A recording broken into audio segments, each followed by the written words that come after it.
할렐루야. 6월 10일 금요일 원포인트 큐티 시간에 함께 하신 성도님들을 주님의 이름으로 환영하고 축복합니다. 오늘 하나님께서 주신 말씀은 마가복음 13장 1절에서 13절까지의 말씀입니다. 함께 읽겠습니다. 예수께서 성전에서 나가실 때 제자 중 하나가 이르되 선생님이여 보소서, 이 돌들이 어떠하며 이 건물들이 어떠하니이까? 예수께서 이르시되 내가 이 큰 건물들을 보느냐?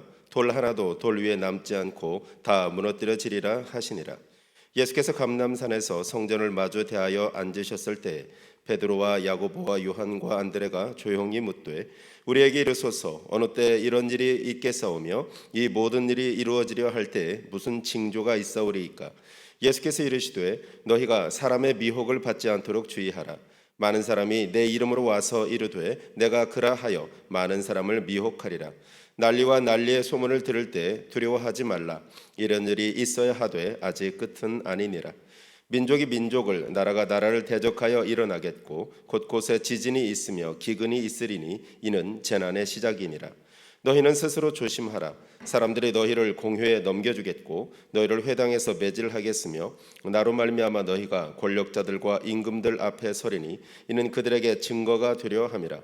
또 복음이 먼저 만국에 전파되어야 할 것이니라.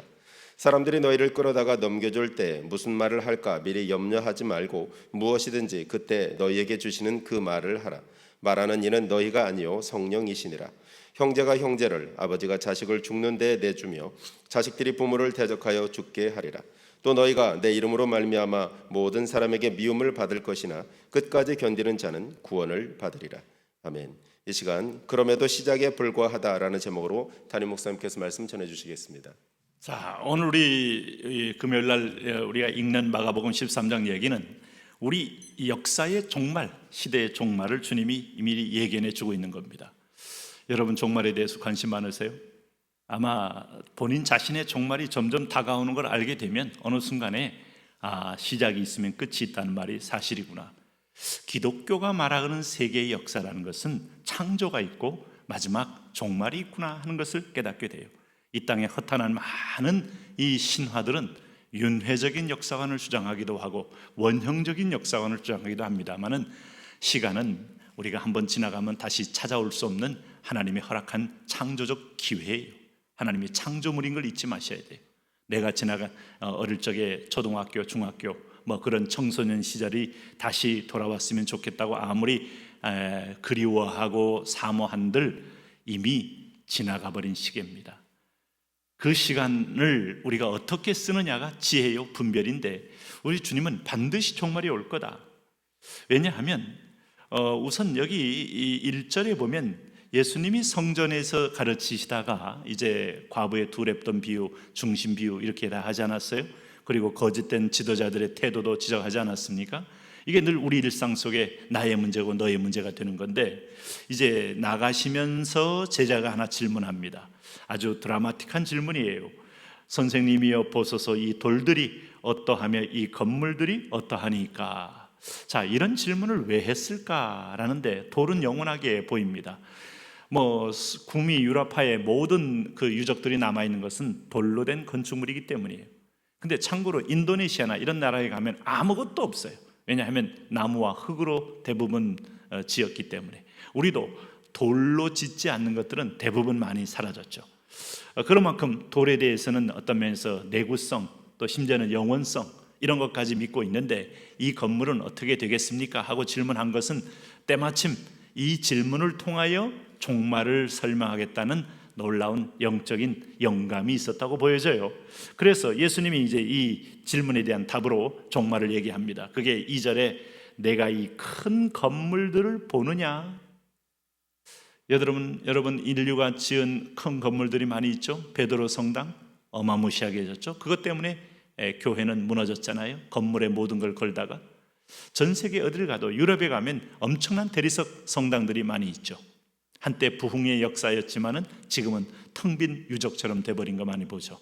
자, 캄보디아의 앙코르와트, 또 태국의 수많은 사찰들, 인간들이 지은 영원한 어떤 내세를 바라보며 이집트 사람들이 피라미드를 지으면서 그 영생을 꿈꿨던 것처럼 건물이라는 것은 인간의 수명보다는 차원을 달리할 만큼 1000년을 넘고 때로는 2000년을 넘고 3000년을 넘는 것도 있습니다. 영원성에 대한 사모로 아마 이 건물을 질문했다고도 할 수 있어요. 그런데 이 건물이 돌 하나도 돌 위에 남지 않고 다 무너뜨려지리라. 여기는 영적인 의미가 있습니다. 우선 유한하다는 것이고, 또 하나는 진정한 성전이 왔기 때문에 무너질 것이다 하는 것이고, 또 하나는 내가 너희들에게 이 약속한 말씀들이 이루어지는 걸 눈으로 목도하게 함으로 너희에게도 깨달음을 가지고 종말을 준비하게 하기 위함이다 하는 거예요. 여러분, 이게 언제 무너졌어요? 역사적으로 실제로 무너진 역사가 있다 이 말이에요. 주후 70년경에 그 유명한 로마의 디도 장군이 예루살렘을 침공해서 100만 명을 도륙하고 그 벽돌 하나하나를 깹니다. 그 사이에 금을 감췄다, 금은을 감췄다는 그 소문을 들었는데 헛소문이에요. 금이 그렇게 많을 리도 없고, 그러나 성전에서는 어마무시한 금을 많이 가지고 오죠. 바벨론 포로 때 가져왔던 금들, 또 솔로몬 때 쌓았던 금들, 그 다음에 출애굽 때 가져왔던 전통적 금까지 포함한 참 하나님의 성전을 아름답고 최고로 꾸몄을 때의 그 금들을, 그런 금이 아무리 많아도 무슨 소용이 있어요? 예배가 죽으면, 성령이 없으면, 영혼의 중심이 오늘 앞서 어제 우리 큐티한 것처럼 오늘도 마음이 냉랭하면 아무 의미 없는 거예요. 하나님은 로마에서 다 성전을 무너뜨리고 다 가져가게 만들었어요. 그거 가져가서 로마에 가서 콜로세움을 지은 겁니다. 네. 그래서 여기 보니까 그런 일이 어느 때 일어나겠습니까? 베드로와 야고보와 요한과 안드레가 묻지 않습니까? 그럴 때 주님께서 그게 바로 종말의 시작이고 종말의 큰 그림의 사인이다. 무슨 징조가 있다고 했어요? 종말에 첫째는 여기 5절에 사람의 미혹이 있다. 거짓 선자의 미혹이 있다. 오늘 자기를 메시아라고 자칭 말하는 수많은 이단들이 등장한다. 정신 차리셔야 돼요. 예수 없는 모든 기독교는 가짜입니다. 기독교 자체가 아니에요. 기독이란 말이 그리스도교라는 뜻입니다. 그런데 성경을 얘기합니다. 성령을 얘기합니다. 하나님을 얘기합니다. 그런데 예수가 빠졌어요. 100% 이단입니다. 하나님의 교회가 이단입니다. 하나님의 교회의 보통명사는 이단이 될 수 없잖아요. 그 일을 고유명사로 쓰면서 자기들만의 유월절을 지키고 자기들만의 하는데, 한 인간이 그 멸망에 가증한 성전 안에 딱 있듯이 하나님의 자리에 지가 서는 거예요. 그렇게 성경을 많이 인용하면서 우리가 교회 다니면서 몰랐던 성경 말씀을 많이 배웠다고 말하는 신천지가 100% 이단입니다. 예수는 죽고 이만희는 살아나는 것이 신천지이기 때문이에요. 그래서 미혹받습니다. 미혹을 받아요. 오늘 하나님을 얘기하고 모세를 얘기하고 아브라함을 얘기하고 유대교가 이단입니다. 이슬람이 이단입니다. 예수까지 얘기하는데 왜 이단입니까? 예수님이 구원주가 아니에요. 유일한 구원주가 아니에요. 오늘 수많은 철학자들이 이단입니다. 왜? 철학으로 길이 있는 것처럼 유혹했지만 아무것도 없는 텅 빈 그야말로 공허함을 선물하기 때문이에요. 그래서 6절에 내 이름으로, 많은 사람이 내 이름으로 와서 내가 그라, 내가 그라, 이게 참 얼마나, 내가 메시아라, 내가 너희의 구원자라, 내가 너희의 마지막 종말 때 너를 이끌 자다. 심지어는 기독교 가운데도 이단으로 흐른 완악하고 교만한 인생이 있어요. 그래서 저 태평양 한가운데 섬으로 가서 종말을 대비한다느니 오늘 집 팔고 논 팔고 땅 팔고 모든 걸 팔아 바쳐서 그것 가지고 어디 공동생활을 하자느니, 교회는 공동생활의 목적이 있는 게 아니고 교회는 세상을 썩지 않게 만드는 소금이에요. 빛이에요. 네?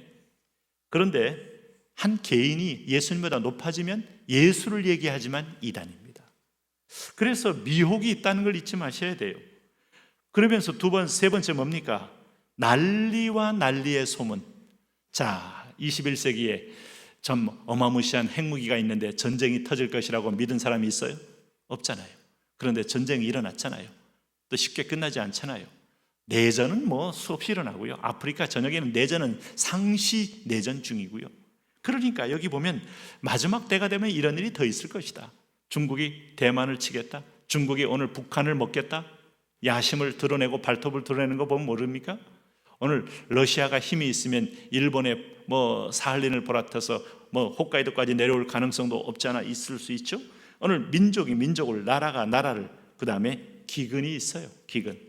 여러분, 지진과 기근은 참 우리가 2004년도에 21세기에 수마트라 지진이 있고 2008년도에 스촨성 지진에 2010년도에 아이티 수십만 명씩 죽는 겁니다. 상상이 되십니까?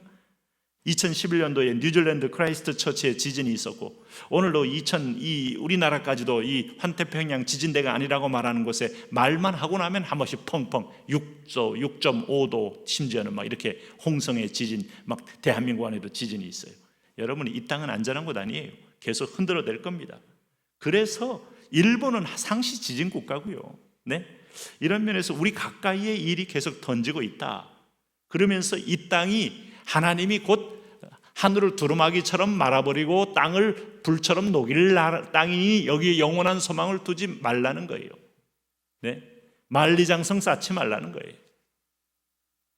재난의 시작이라 그랬어요. 그리고 주님께서 뭘 적합니까? 너희를 예수 믿는 자를 핍박하는 환난이 온다. 이것이 종말의 기간 동안까지 계속 이어질 것이기 때문에 평화기에 우리 자유 대한민국에서는 이런 일이 아직 없잖아요. 그런데 복음이 증거되는 곳에는 반드시 이런 일이 있게 됩니다. 이슬람에 전도하면 가족끼리도 명예살인합니다. 명예살인하면 경찰이 데려가서도 결국 살인죄로 기소도 안 해요. 다른 종교를 믿으면 아예 네팔도 타 종교를 믿는 걸 금지되어 있어요, 법으로.